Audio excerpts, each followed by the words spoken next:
और सीधारों के इस वक्त की बड़ी खबर की तरफ करने जा रहे हैं। इजरायली मीडिया के हवाले से बहुत बड़ी खबर।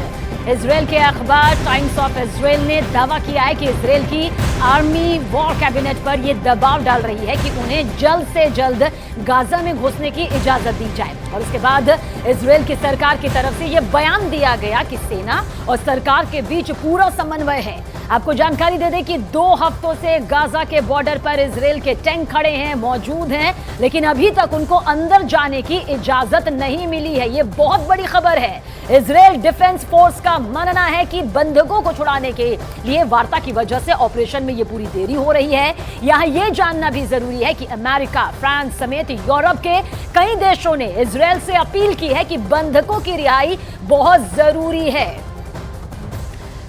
तो इजरायल वॉर ब्रेकिंग के जरिए इस वक्त की सबसे बड़ी खबर आप तक पहुंचा रहे हैं। किस तरह से ये पूरा वॉर जो है नेतन्याहू सरकार पर सेना का दबाव अब इस तरह से सामने आ रहा है, जहां पर गाजा में सेना दाखिल होना चाहती है।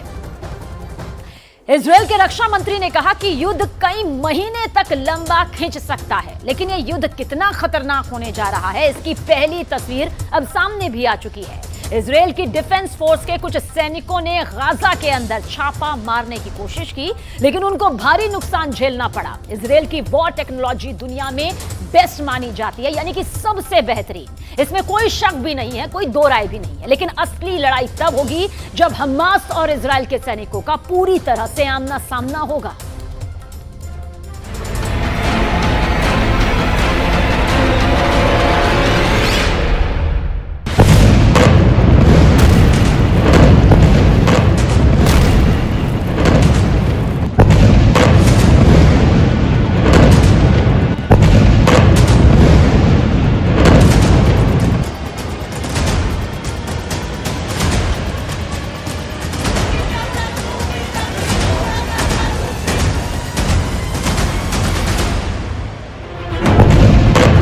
वो जंग शुरू हो चुकी है जिसका इंतजार पूरी दुनिया को है। ये हर कोई जानना चाहता है कि आखिर क्या होगा जब इजरायल के डिफेंस फोर्स गाजा के अंदर प्रवेश करेगी। लेकिन गाजा में प्रवेश करते ही, गाजा में कदम रखते ही इजरायल की आर्मी पर गाज गिरी है। गाजा के बॉर्डर में घुसते वक्त हमास के खूंखार लड़ाकों से इजरायल डिफेंस फोर्स की पहली भिड़ंत का नतीजा सामने आ चुका है। गाजा के किसी फोम इलाके के पास इजरायल डिफेंस फोर्स ने छापेमारी की कोशिश की थी, लेकिन वहां अचानक इजरायल की आर्मी पर हमास के लड़ाकों ने अटैक कर दिया।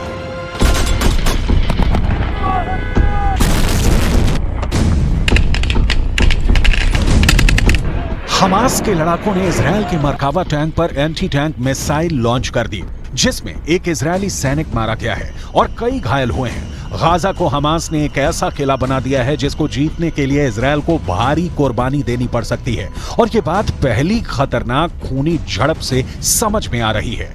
अभी 2 दिन पहले ही इजरायल आर्मी के chief of staff Herzi Halevi ने अपने कमांडर्स को संबोधित करते हुए कहा था कि गाजा पर इजरायल के द्वारा की जा रही एयर स्ट्राइक से ये ना समझा जाए कि हमास कमजोर हो गया है। जब इजरायल की सेना गाजा के अंदर घुसेगी तो ये मानकर चलेगी कि हमास को एयर स्ट्राइक में 0 नुकसान हुआ है, तभी आप पूरी ताकत लगाकर हमास से लड़ पाएंगे।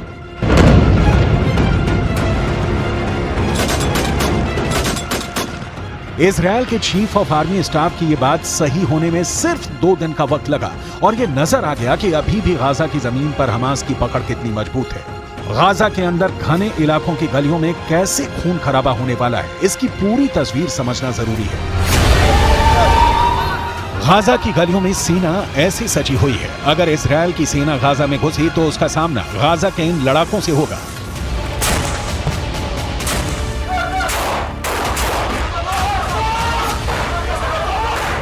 इजरायल का दावा है कि उसकी सेना जमीन के रास्ते गाजा में दाखिल होने को तैयार है। इजरायल की सेना गाजा बॉर्डर पर डटी हुई है। हवाई रास्ते इजरायल गाजा को जमींदोज करने में लगा है। इजरायल की सेना जमीन पर भी जबरदस्त एक्शन में दिखाई दे रही है।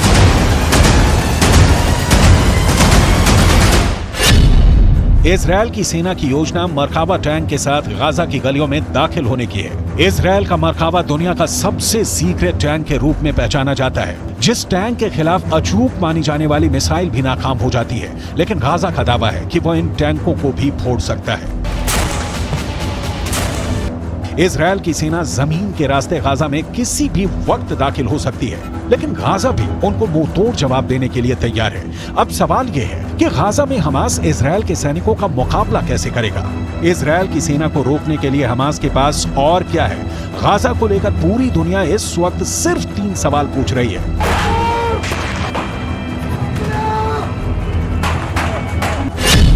पहला सवाल, इजरायल की सेना अगर गाजा में घुसेगी तो हमास खुद को कैसे बचाएगा? दूसरा सवाल, इजरायल हमला करेगा तो हमास के सामने सबसे बड़ा डिफेंस क्या है? तीसरा सवाल, इजरायल की सेना अगर गाजा में दाखिल होने में कामयाब हो गई तो हमास इजरायल को कैसे हरा सकता है या फिर उसे बुरी तरह जख्मी कर सकता है?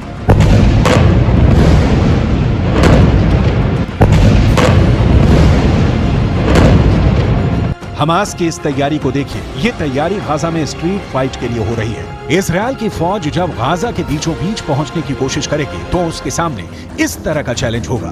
गाजा में हमास के लड़ाके मुकाबला करने को तैयार मिलेंगे। वहीं इजरायल की सेना की एक टुकड़ी गाजा के बॉर्डर के अंदर दाखिल होने के लिए जंग लड़ रही है। वहीं दूसरी टुकड़ी गाजा में स्ट्रीट फाइट की तैयारी कर रही है। गाजा को लेकर पूरा ऑपरेशन या कहें कि जंग कितनी खतरनाक हो सकती है, इसका अंदाजा आप इन तस्वीरों से लगा सकते हैं। इस वक्त गाजा पर इजरायल की सेना बड़े पैमाने पर बमबारी कर रही है। बावजूद इसके गाजा इजरायल से लोहा लेने के फुल मूड में है और गाजा के किले को तोड़ने के लिए अब इजरायल की खुफिया एजेंसी शिन बेत ने भी एक प्लान तैयार किया है।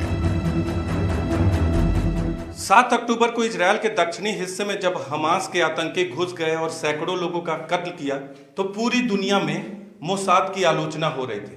लेकिन असल जिम्मेदारी मोसाद से ज्यादा शिन बेत की थी, जो इजरायल की एक और खुफिया एजेंसी है। इजरायल में 2 प्रमुख खुफिया एजेंसियां हैं। पहली मोसाद, जो विदेशों के अंदर खुफिया सूचनाएं इकट्ठा करती है, और दूसरी शिन बेत, जो कि इजरायल की मिलिट्री इंटेलिजेंस का काम करती है। यानी जब हमला इजरायल के अंदर हुआ तो इजरायल की मिलिट्री को आगाह करना शिन बेत का काम था। लेकिन शिन बेत यह काम नहीं कर सकी और इसके लिए शिन बेत के हेड रोनेन बार ने पूरी जिम्मेदारी भी ली है। रोनेन बार ने इसके लिए माफी मांगते हुए यह भी कहा कि हमास ने 7 अक्टूबर को इजरायल में जो किया है उसके बाद वो समझ ले कि अब इजरायल के इंतकाम की कोई सीमा नहीं होगी। शिन बेत के हेड रोनेन बार ने एक नई यूनिट बनाई है जिसका नाम है निल। ये यूनिट विशेष रूप से हमास की आर्मी अल कस्साम की नुकबा कमांडो यूनिट को खत्म करने के लिए बनाई गई है। निली हिब्रू भाषा का शब्द है जिसका अर्थ होता है ये झूठ है कि इजरायल का कभी अंत होगा। शिन बेत की निली यूनिट को यह जिम्मा सौंपा गया है कि वो 7 अक्टूबर को इजरायल पर हमला करने वाले नुकबा के सभी आतंकी कमांडो को जान से मारकर बदला लेगी। 7 अक्टूबर को हमास की आर्मी की जिस यूनिट ने आतंकी हमला किया था उसका नाम नुकबा है। 7 अक्टूबर को नुकबा के करीब 2500 आतंकी दक्षिण इजरायल के इलाके में घुसे थे और लगातार 2 हफ्ते तक यह ऑपरेशन चला था, जिसमें 1500 के करीब नुकबा कमांडो इजरायल की आर्मी ने कॉम्बैट ऑपरेशन में मार गिराए थे। टाइम्स ऑफ इजरायल ने खबर छापी कि नुकबा का एक आतंकी कमांडो पिछले 16 दिनों से दक्षिणी इजरायल यानी जिस हिस्से में हम लोग हैं वहां छिपा हुआ है, और जब भी इस आतंकी कमांडो ने गाजा पट्टी में घुसने की कोशिश की तब इजरायल डिफेंस फोर्स ने इसे पकड़ लिया। हमास की आर्मी अल कस्साम के नुकबा पर इजरायलियों का सबसे ज्यादा गुस्सा फूट रहा है। इजरायल के अखबार टाइम्स ऑफ इजरायल ने यह खबर छापी है कि इजरायल की एयरफोर्स ने नुकबा के 2 कमांडो रविवार को एयर स्ट्राइक में मार डाले। इसी नुकबा की करतूतों की वजह से आज पूरा गाजा जल रहा है। अगर हमास के इस खतरनाक यूनिट ने दरिंदगी नहीं दिखाई होती तो आज इजरायल और गाजा के बीच यह खतरनाक जंग नहीं चल रही होती।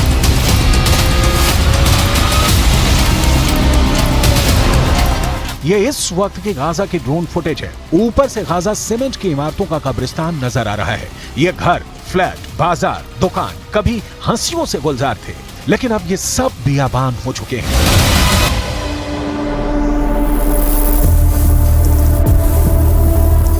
फिलिस्तीन के अखबारों की रिपोर्ट्स के मुताबिक अब तक इजरायल की एयरफोर्स 6000 इमारतों को जमींदोज कर चुकी है और इस तबाही में 14000 से ज्यादा फ्लैट्स तबाह हो चुके हैं। इजरायल की एयरफोर्स अब तक गाजा के 60 सरकारी भवनों को भी तबाह कर चुकी है। इजरायल की एयरफोर्स इसलिए भी इन ऊंचे टावर्स को निशाना बना रही है क्योंकि वो ये नहीं चाहती कि बाद में इन ऊंचे टावर्स का इस्तेमाल स्नाइपर्स कर सके।